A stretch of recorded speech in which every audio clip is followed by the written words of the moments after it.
We are live. Hey guys, what's going on out there this afternoon? It's Brent Abel here, WebTennis.com. Another episode of the Tennis Mindset Project.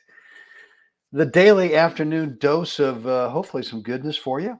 Maybe a little bit of tough love now and then.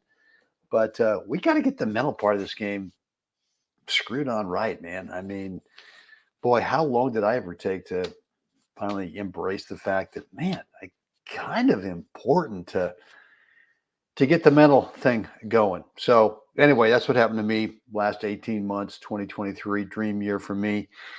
And only because I changed how I think, what I think off the court and also during matches as well. And it just made a huge difference.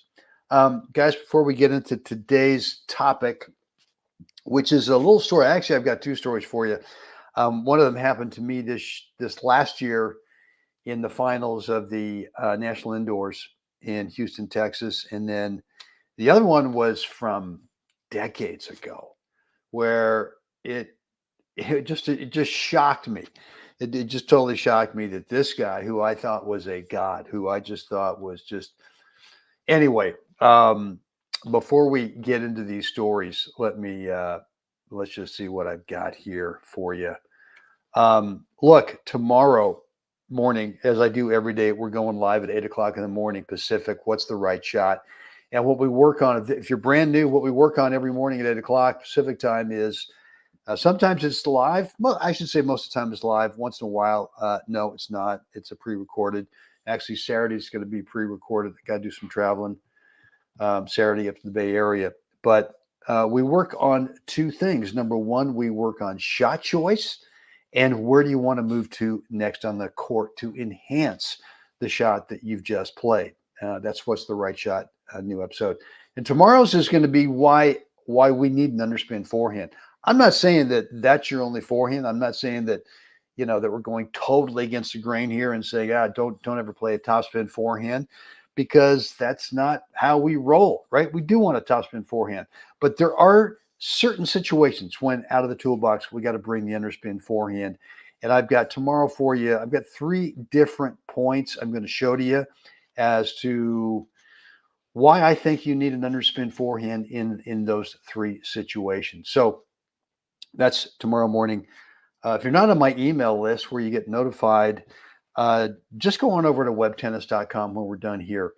And just sign up. I got a free course there for you. I think you'll like it. It's the between points routine, 4-part between points routine that I go through. I discipline myself, and I've coached a lot of other players to do as well, and the results are good. So it's a free course. It's private, but just going over to webtennis.com. You'll see the link down below in the description area. Check that out when we're done. So I think, what I'm going to do is I'm going to start with a story from decades ago. And this is when I started getting serious about playing tennis. I was in my 20s. And so, several decades ago. But this is the Berkeley Tennis Club. And there was a guy there who at the time was the #1 player in NorCal, the Men's Open, a guy named Gene Canton. We used to call him Clean Gene. And he was a member of the Berkeley Tennis Club. There's a bunch of us other guys we were just terrible. We were just terrible, but we looked at Gene like he was the man. He was the god. He was a great guy. He'd go out there and hit with us whenever we asked, and really, really helped us a lot. But this one day, I shouldn't say this one day, this one tournament, which was just happened to be at the Berkeley Tennis Club, and he was beating this guy badly. And he got up like 6-1, 5-0, and Gene serving at, I don't know what it was, but I guess he went out there to serve. So he's up 6-1, 5-0. He goes out there to serve, and he just plays a couple of sloppy points, and he ends up losing this game, and he's just pissed. And I'm just thinking to myself, what's going on here? Why would this guy, the #1 player in NorCal, who's going to beat this guy 100 out of 100 times, he's up 6-1, 5-0. He's just kind of slopped a few points. Their guy hit some good shots, but now he's lost the game. The guy's now serving at 1-5, and he's just hacked off. He's pissed off, and I don't know if I don't think he chucked his racket, but you could see visibly pissed off. He was, letting the whole world know. And so he ends up bearing down and he beats, he breaks this guy at love and he comes off the court just shaking his head. And I'm going, clean. What's the deal? I mean, why, why does that upset you so much? You're obviously going to beat this guy every time you play. And he looked at me, he said, wait, stop. He just said, stop. And he said, at any time in any tennis match, things can change. And I'm going, yeah, but he goes, yeah, no, there is no, yeah, but there's a chance that anyone can flip it. And I don't care how easy it looks. You're up 6-1, 5-0, and you're serving. And, you can get sloppy. And he said he didn't, I can't remember the match, but he said, I've done this before where I got sloppy before. I was beating this guy badly, got sloppy, I lost the match. And he said that I thought I'd learned my lesson, and here I didn't do it, and that's what upset me. So the thought, at least the lesson I learned from him was that, wow, even the top guys do not let up. Even if they're beating some guy 6-1, 5-0, they don't let up. And he just got ticked off, and Gene got ticked off on this one day that he did let up. And he just, I just went, wow, okay, I guess that's the way the top guys roll. I better learn that lesson right now. Better never, ever kind of go into, and how many times have we done this when we're up, we're up a set and maybe we're up a break. The title says here you're serving for the match at 6-3, 5-0. Well, I was this year in the finals of the indoors. And I'm going to share that in just a second. But how many times have we been up in a match, a set and a break?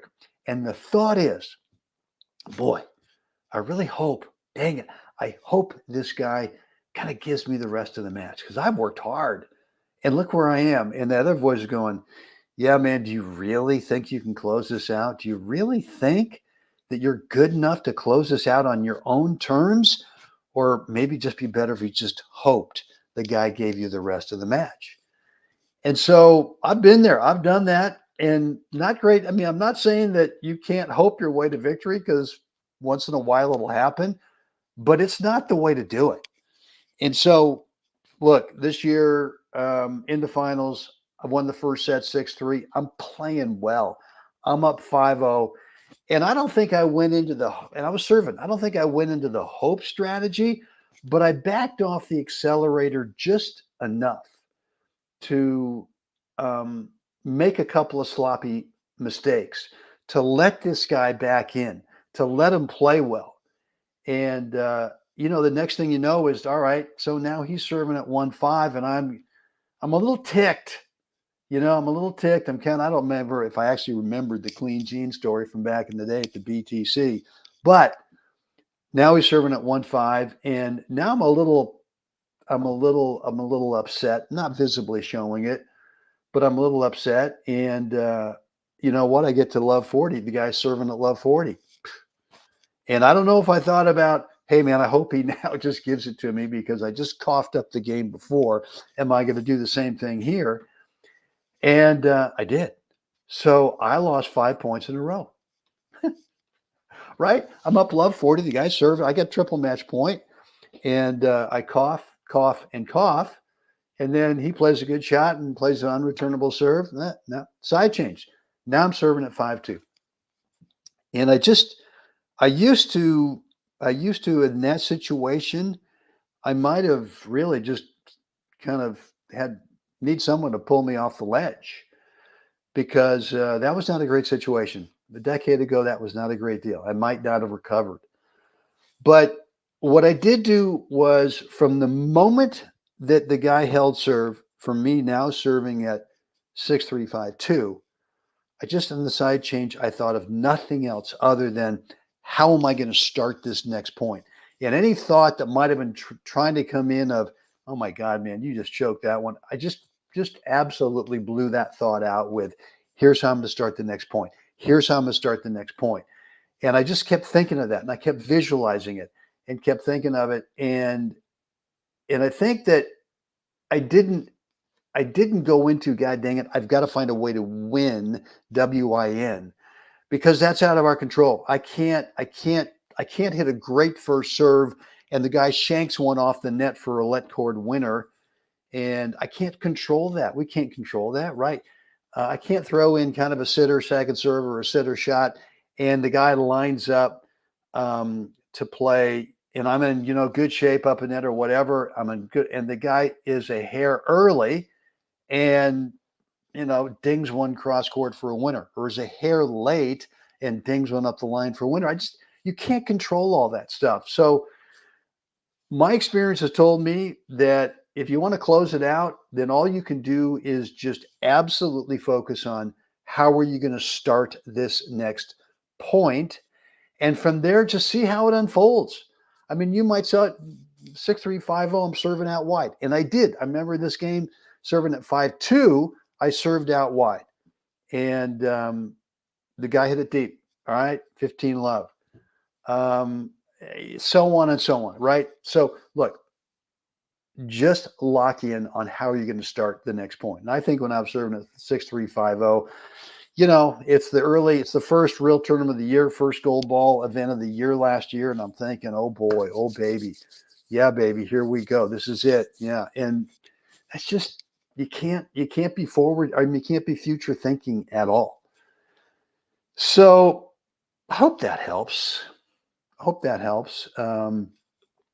Let me know down below what's on your mind down in the comments area. Maybe question, remark, comment, feedback, all those things. If you want to keep it private, go for it. Just shoot me an email, brent@webtennis.com.